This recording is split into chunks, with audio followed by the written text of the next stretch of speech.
जय श्री कृष्ण वैष्णवो। श्री गुसाईजी चरित्र पर चालता सत्संग में आप सौનું स्वागत है। वैष्णवो, શું આપ જાણો છો શ્રીજી બાવાને સૌથી પહેલો ખટ ઋતુ મનોરથ કોણે કરાવ્યો? ખટ ઋતુ મનોરથમાં પહેલા કઈ ઋતુ આવે? આજના સત્સંગમાં આપ જાણશો કે શ્રી ગુસાઈજીએ શ્રીનાથજીને ખટ ઋતુ મનોરથ કેવી રીતે સિદ્ધ કર્યો અને પ્રથમ 56 ભોગ ક્યારે આરોગાવ્યો। આ પૂરો વિડીયો અંત સુધી સાંભળજો। આ બધા પ્રશ્નોના જવાબ આપને મળી જશે। જો આપે હજી સુધી આ ચેનલ સબસ્ક્રાઈબ ન કરી હોય તો અત્યારે જ કરી લેજો અને આ વિડીયોને લાઈક કરી બીજા વૈષ્ણવોના ગ્રુપમાં જરૂરથી શેર કરજો અને આ સત્સંગ સાંભળતા દરેક વૈષ્ણવો માટે નીચે કમેન્ટ બોક્સમાં જય શ્રી કૃષ્ણ લખી મોકલવાનું ભૂલતા નહીં। તો ચાલો હવે આજના સત્સંગની શરૂઆત કરીએ। શ્રી વલ્લભાધીશ કી જય। શ્રી ગોવર્ધનધર મંદ મંદ મુસ્કુરાતા શ્રી गोसाईजी ने कही રહ્યા છે, વિઠ્ઠલેશ, આપના જ્યેષ્ઠ પુત્ર ગોવર્ધનના આપે લગ્ન કર્યા, પુત્રવધૂને બ્રહ્મ સંબંધનું દાન કર્યું। આ પ્રસંગે મને શું ભેટ આપશો? શ્રી વિઠ્ઠલ કહે, કૃપાનાથ, આપની પ્રસન્નતા માટે મારું સર્વસ્વ અંગીકાર કરાવું તો પણ ઓછું છે। વિઠ્ઠલેશ, ખટ ઋતુનો મનોરથ અંગીકાર કરવાની મારી ઈચ્છા છે। શ્રી વિઠ્ઠલેશે વિચાર કર્યો, ખટ ઋતુનો મનોરથ કેવી રીતે અંગીકાર કરાવવો? ત્યાં દામોદર દાસજીનું આગમન થયું। દામોદર દાસજીએ વિનંતી કરી, કૃપાનાથ, શ્રીમદ ભાગવત અને સુબોધિનીજીમાંથી આ મનોરથ માટેનું માર્ગદર્શન આપણને મળી રહે છે। શ્રી વલ્લભના મુખારવિંદથી મેં જે કંઈ શ્રવણ કર્યું છે તે આજ્ઞા કરો તો નિવેદન કરું।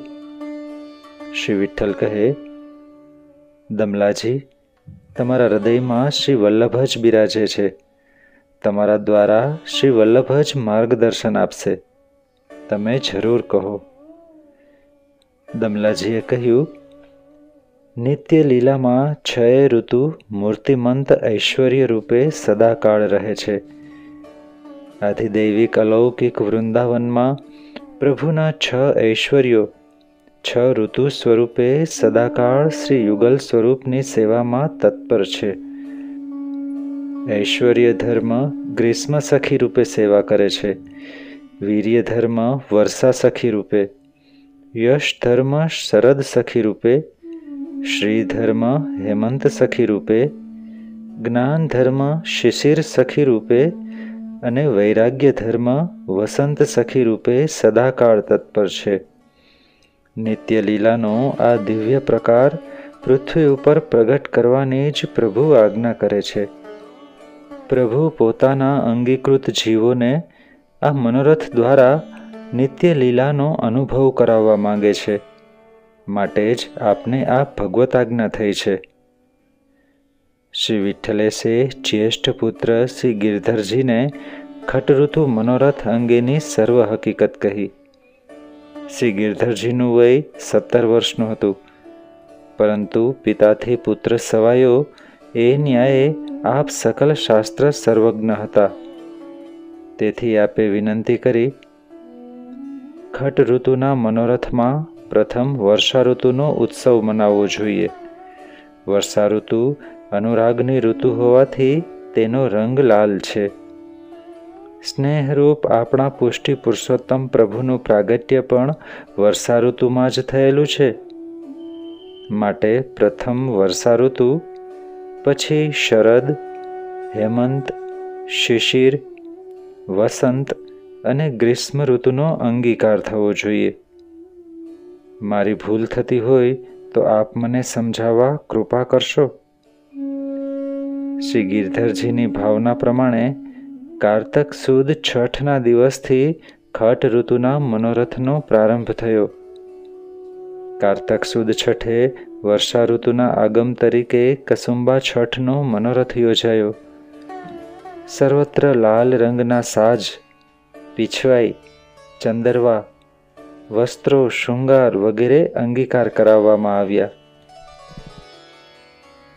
તે દિવસે શ્રી ગુસાઈજી શ્રી નવનીત પ્રિયજીને શૃંગાર આપી રહ્યા હતા.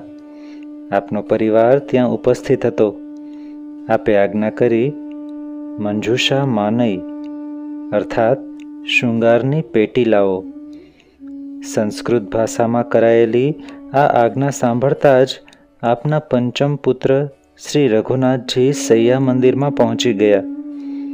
ત્યારે તેમનું વય માત્ર 4 વર્ષનું હતું.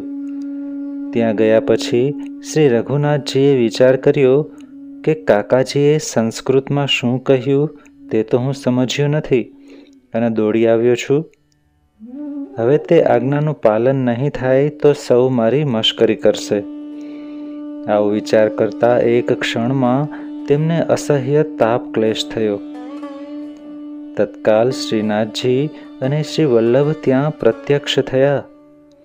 શ્રી વલ્લભે પોતાનું ચર્વિત તાંબુલ શ્રી રઘુનાથજીના મુખમાં મૂક્યું. શ્રી રઘુનાથજીને સંસ્કૃત ભાષા આત્મસાત થઈ. આપ શૃંગારની પેટી લઈ શ્રી ગુસાઈજીના સ્તુતિવાચક 108 નામનો ઉચ્ચાર કરતા નિજ મંદિરમાં પધાર્યા. આ જોઈ સૌ આશ્ચર્ય પામ્યા. શ્રી વિઠ્ઠલેશને વિચાર આવ્યો, શ્રી રઘુનાથજી પર શ્રીનાથજી અને શ્રી વલ્લભે કૃપા કરી છે. શ્રી વિઠ્ઠલેશના 108 નામનું શ્રી નામ રત્નાખ્ય સ્તોત્ર આજે સુપ્રસિદ્ધ છે. નિજ મંદિરમાં બિરાજતા શ્રીનાથજીએ શ્રી વિઠ્ઠલેશને આજ્ઞા કરી, કાકાજી, સેવામાં આપ સંસ્કૃત ભાષાનો ઉપયોગ ન કરો, જેથી આપના બાળકોને ભવિષ્યમાં આવો ક્લેશ ન થાય. કૃપાનાથ, અમારી માતૃભાષા તેલુગુ છે. ઘરમાં અમે તે ભાષામાં વાત કરીએ છીએ. સેવામાં પણ તેનો જ ઉપયોગ કરીએ તો? શ્રીજી બાવા કહે, કાકાજી, मैं तो ब्रिज को हूँ, सो मोकू तो ब्रिजभाषा ही प्रिय है. આ આજ્ઞા સાંભળી શ્રી વિઠ્ઠલેશને રોમાંચ થયા. આપે પોતાના પરિવાર અને સેવકોને આજ્ઞા કરી, આજથી સેવામાં બ્રજભાષાનો જ ઉપયોગ સૌએ કરવો. ત્યારથી શ્રી વિઠ્ઠલેશે પ્રભુની પ્રસન્નતા માટે બ્રજભાષાને પૂર્ણ પ્રોત્સાહન આપ્યું. ખટ ઋતુના મનોરથમાં તે દિવસે સાંજે વર્ષા ઋતુના મુખ્ય ઉત્સવ રૂપે હિંડોળાનો કસુંબી ઘટાનો મનોરથ અંગીકાર કરાવવામાં આવ્યો. શ્રીનાથજીની સન્મુખ જગમોહનના લાલ કાષ્ઠના 7 અદ્ભુત હિંડોળાઓનું નિર્માણ થયું. સર્વત્ર કસુંબી રંગની ઘટા થઈ. મધ્યના હિંડોળામાં શ્રીનાથજીના વેણુજીને પધરાવ્યા. અન્ય 6 હિંડોળામાં શ્રી નવનીત પ્રિયજી, શ્રી વિઠ્ઠલેશજી, શ્રી દ્વારકેશજી, શ્રી ગોકુલેશજી, શ્રી બાલકૃષ્ણજી અને શ્રી મદન મોહનજી બિરાજ્યા. અષ્ટછાપ મહાનુભાવોએ સુંદર સ્વરે હિંડોરા રાગ આલાપ્યો. કારતક માસમાં પણ સાક્ષાત વર્ષા ઋતુ મૂર્તિમંત થઈ. ત્યારબાદ જન્માષ્ટમીનો મહોત્સવ મનાવવામાં આવ્યો. શ્રી નવનીત પ્રિયજીને પલનામાં પધરાવી નંદ મહોત્સવ કર્યો. તૃતીય પુત્ર શ્રી બાલકૃષ્ણજીએ શ્રી યશોદાજીનું રૂપ ધારણ કર્યું હતું. પ્રભુને પલને ઝુલાવતા શ્રી બાલકૃષ્ણજીને માતૃચરણનો સાક્ષાત ભાવ પ્રગટ થયો. શ્રી વિઠ્ઠલેશે પ્રસન્ન થઈ વરદાન આપ્યું, આપના વંશમાં નંદ મહોત્સવનું આવું જ સુખ સદા સર્વદા પ્રાપ્ત થશે. તેના પછી શરદ ઋતુ અંગીકાર કરાવવા માટે આપે કારતક સુદ 11ને દિવસે મહાદાનનો મનોરથ કર્યો. રાજભોગ સમયે શ્રી કુંભનદાસજીએ દાનલીલા ગાઈ. સૂરદાસજીએ પણ દાનલીલાના પદો ગાયા. કારતક સુદ પૂનમના દિવસે શરદનો મનોરથ થયો. ત્યારબાદ બીજા દિવસે હેમંત ઋતુનો વ્રતચર્યાનો મનોરથ અંગીકાર થયો. શ્રીનાથજીની આજ્ઞાથી કારતક વદ નોમના દિવસે શ્રી વિઠ્ઠલેશનો જન્મદિવસ હેમંત ઋતુના મનોરથ તરીકે મનાવવામાં આવ્યો. તે સમયે વ્રજમાં રહેતા સર્વ કૃષ્ણ ભટ્ટ કવિઓ ગિરિરાજથી આવ્યા. તેમણે શ્રી ગુસાઈજીની વધાઈના પદ ગાવાનો મનોરથ કર્યો. આ જાણી શ્રી વિઠ્ઠલેશે આજ્ઞા કરી, આપ સર્વ કૃપા કરીને મારી વધાઈ ન ગાઓ તેમ ઈચ્છું છું, કારણ કે આપ જે સંપ્રદાયના અનુયાયી છો તે સંપ્રદાય પ્રત્યે જ આપનો ભક્તિભાવ સુદૃઢ રહેવો જોઈએ. આપની ભક્તિમાં અન્યથા રમણ થતાં ભક્તિ વિકૃત થશે. આવેલા ભક્ત કવિઓમાં વ્યાસજી અને અન્ય ભક્ત કવિઓએ શ્રી વિઠ્ઠલેશની આજ્ઞા તો માની. તેમણે શ્રી વિઠ્ઠલેશની વધાઈ ગાવાને બદલે શ્રી વલ્લભની વધાઈ ગાઈ. આ રીતે શ્રી વલ્લભના નામ દ્વારા પરોક્ષ રૂપે શ્રી વિઠ્ઠલેશનો યશ ગાઈ પુષ્ટિ માર્ગ પ્રત્યેની તેમની સદભાવના પ્રભુ સમક્ષ પ્રગટ કરી. શ્રી વિઠ્ઠલેશે પ્રસન્ન થઈ સૌને વરદાન આપ્યું, તમારી કૃષ્ણ ભક્તિ સદાય આવી સુદૃઢ રહેજો. ત્યાર પછી શિશિર બાદ વસંત ઋતુના મનોરથમાં વસંત પંચમી અને ડોલના મનોરથ પ્રભુને અંગીકાર કરાવવામાં આવ્યા અને છેલ્લે ગ્રીષ્મ ઋતુનો મનોરથ આવ્યો.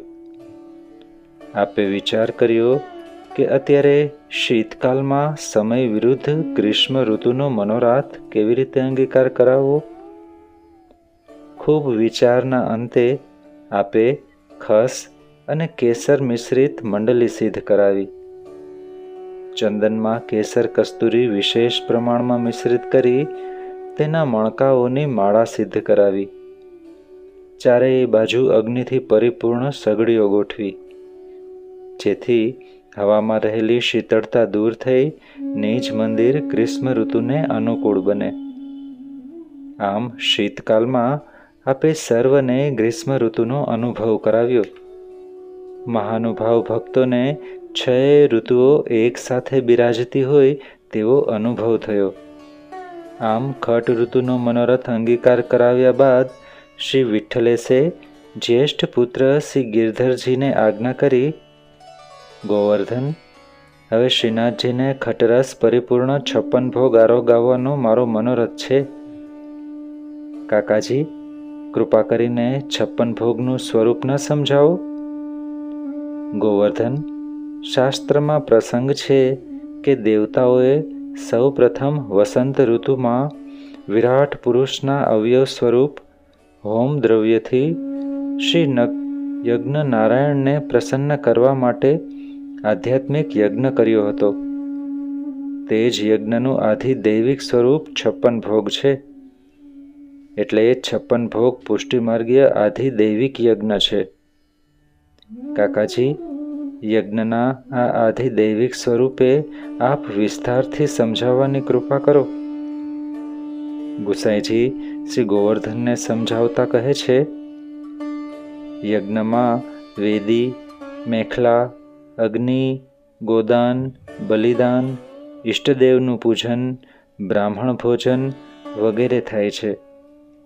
અહીં વેદીના સ્થાને સિંહાસન, મેખલાને સ્થાને ખંડપાઠ સીડી, અગ્નિના સ્થાને ભગવત મુખારવિંદ અગ્નિરૂપ શ્રી વલ્લભ, યુપમંડનના સ્થાને મોટો ચંદરવો, ગોદાનના સ્થાને ન્યોછાવર, બલિદાન માટે ખટરસ પરિપૂર્ણ સામગ્રીઓ, દેવતાઓના આવાહન રૂપે નંદાદી સ્વરૂપોનું આવાહન, ઈષ્ટદેવના પૂજનને સ્થાને રસાત્મક પ્રભુની સેવા અને બ્રહ્મ ભોજનને સ્થાને સેવકોને મહાપ્રસાદ લેવડાવવાનો ભાવ રહેલો છે.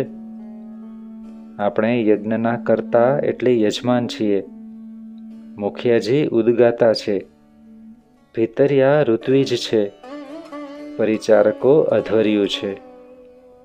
માગસર સુદ પૂનમના દિવસે શ્રી વિઠ્ઠલેશે શ્રીનાથજીને પ્રથમ 56 ભોગ આરોગાવ્યો.